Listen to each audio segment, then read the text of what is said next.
According to the system of equations above, what is the value of x? Since I know I'm trying to solve for x, that means I should cancel out my y's. So if I double this top equation, I have 2x plus 2y is equal to 42. Now if I use elimination and add 3 columns straight down, I'm left with 3x, because the y's cancel out, is equal to 39. If I divide both sides by 3, I get x is equal to 13. If xy satisfies the given system of equations, what is the value of y? So it's tempting to just plug in what y is equal to here for the other equation. If I do so, though, I'll find the answer for x. That's why I'm going to rewrite this first equation like this. That way, when I substitute for x, that's y minus 2, I get directly to my answer. So this is 2y minus 4 plus 4y is equal to 8. If I combine like terms, I have 6y minus 4 is equal to 8, or 6y is equal to 12, or y is equal to 2.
What is the value of x? So if possible, I want to cancel out my y's.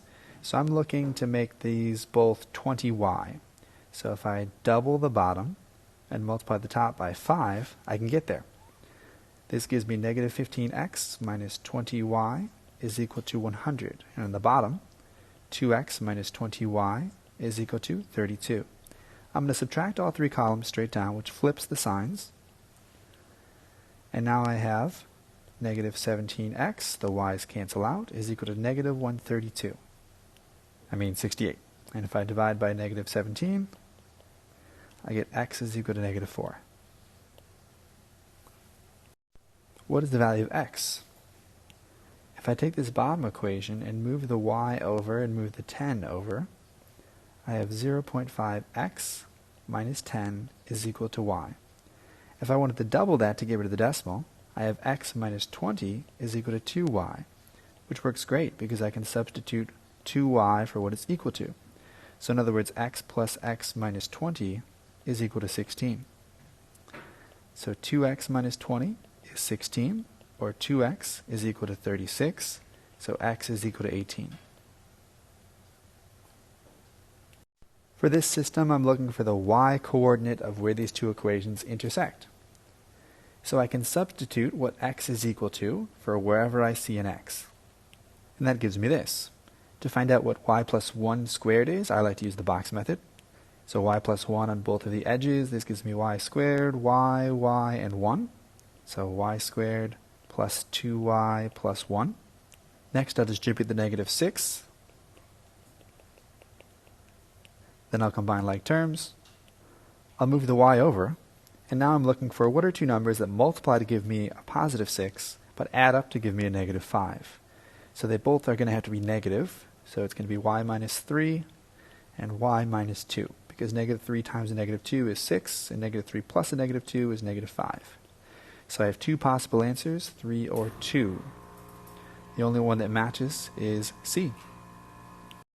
Since I'm solving for y, if I'm going to use substitution, I want to plug in for x. Which means if I subtract 3 from this top equation, y minus 3 is equal to x, will give me a more direct answer. So I plug this in wherever I see an x. So 2 times y minus 3 minus y is equal to 0.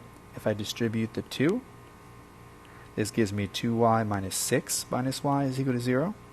So y minus 6 is equal to 0, or y is equal to 6.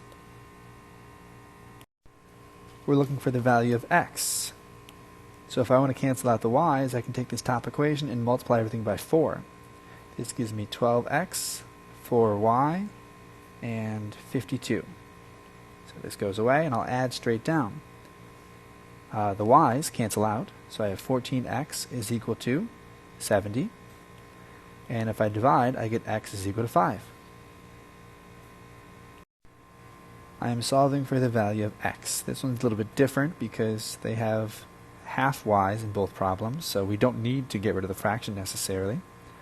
And it's equal to an actual number. So I can substitute this as x minus 4 is equal to 2, which tells me that x is equal to 6, and it's actually simpler than it looks.